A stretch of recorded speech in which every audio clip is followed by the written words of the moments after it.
we just got out of our first event for the day. It was the Women of the World parallel event, and it was hosted by a lot of like Central and South American countries like Ecuador, Mexico, Colombia, and so it was a lot of young voices. It was called Young Voices 20 Years After Beijing. So it was a lot of like people, like teenagers our age, hosting this event, which was really cool. It was really interesting too because a lot of what they talked about is really different than what we think about when it comes to women's rights. There's this big thing that they've been talking about like throughout the whole conference where the South and the North have really different like values on what they want to push forward for women's rights. The North is a little bit, everyone's a little farther developed, so you have people on equal pay, equal status in like the community when it comes to civil society. But when it comes to the South, people are more focused on like family rights because they haven't even acquired that yet versus we in the North have. So it's just a different way of like thinking about it, and it was really cool to see a different perspective. And I think for all of us it was pretty eye-opening because we thought we were a little farther along maybe in women's rights, and it was kind of like a big like step and like a way to see that we were not. We do have a lot of steps to take for the whole world. So that was really interesting, I think. Yeah, and it was really interesting to hear some of the young ladies talk because almost all of them in their presentation are like, our biggest goal is to like have a family and to be able to have a family and a job, and that's something that all of us kind of it's the norm, and it's definitely guaranteed for us.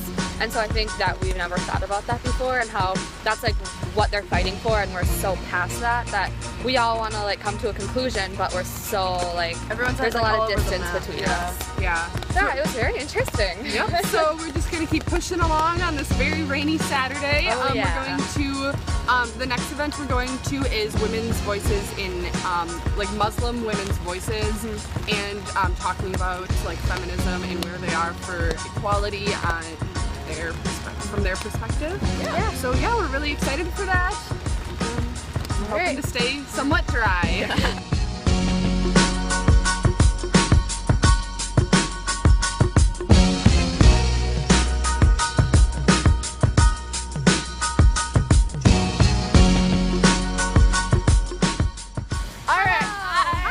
So we are on our way back to the hotel. It's still raining, still really gross.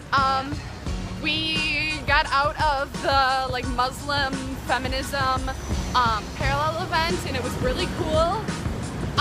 It kind of was basically focusing on like how a lot of people interpret the Quran like literally, and like there's one specific passage in the Quran that says that like women have to be like obedient and like subservient to men. Yeah, and but these women were saying that there's like this whole new revolution in like Islam to basically make it more of a choice and like up to interpretation, which was really cool. Yeah, it was really interesting. It was really about bringing feminism to the Muslim culture. We all think is really important, especially because that's a region that's really oppressed and they have so little rights at this point in history and time that I think it's really important. So, like they talked about how many women you can't even get a divorce from your husband. Like men can just divorce women, like no explanation needed, but women have to go through all these like hoops and stuff and have to talk to a judge just to divorce their husband, which should be like a very basic human right. So that was really eye-opening, I would say, that like there are bigger problems for women than like what we always think of. And also one of the things one of the ladies talks about is how like no matter what religion you are or like who you are, like it's all about women's rights, so it doesn't matter your background or your history, like it's all the same thing and we're all fighting for the same thing, which is really cool. Yeah, they were really cool and very like positive outlook on women's rights, which was really refreshing to hear. So yeah, we had a really good time. We're just walking back to the hotel. We just got here, so we'll see you guys later. Bye!